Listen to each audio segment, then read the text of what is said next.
بحضور عدد كبير من المواطنين والجاليات المقيمة، أقام نادي البحرين لطيور الحب التجمع الأول للببغاوات بصالة نادي سار الرياضي والثقافي، وذلك ضمن الأنشطة والفعاليات التي يقوم بها النادي لتطوير هوية رياضة الطيور في المملكة. احنا في هذا المعرض في إضافة جديدة، وهي إضافة جميع أنواع الببغاوات الأخرى.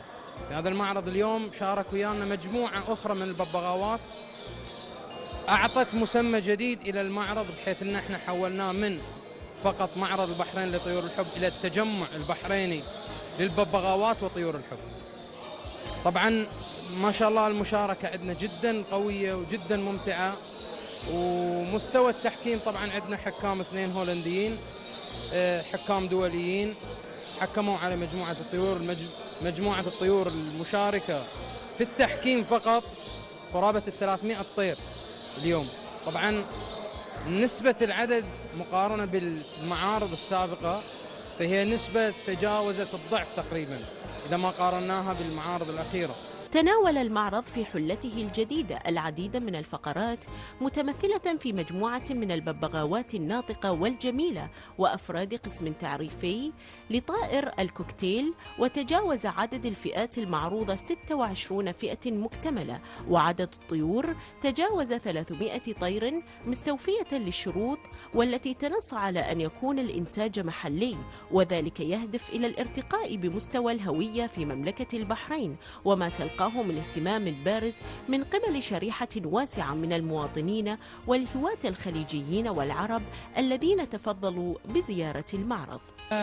طيور الحب بشكل عام بدايتها بشكل فعلي قامت من البحرين، انطلاقة قوية كانت في معارضهم، وهذا المعرض السادس تقريبا بتوالة النجاحات. بعدها صارت عندنا في الإمارات، والحمد لله بالتكاتف بيننا وبين معرض نادي البحرين، وتطورت الهواية، وحاليا صار جذب لها مش من دول الخليج بس، حتى عالمي. يعني المعرض الأخير اللي صار في الإمارات أتوه حتى من الدول الأوروبية ودول شرق آسيا، فالحمد لله رب العالمين تطور في الهواية. وقد شهد التجمع الأول للببغاوات حضورا بارزا من عشاق هذه الرياضة ومربي طيور الحب والببغاوات، إلى جانب الجماهير البحرينية والعديد من الجاليات الأجنبية المقيمة في المملكة، وذلك بمشاركة محكمين مختصين بهذا المجال من هولندا للقيام بمهمة التحكيم بين المتسابقين.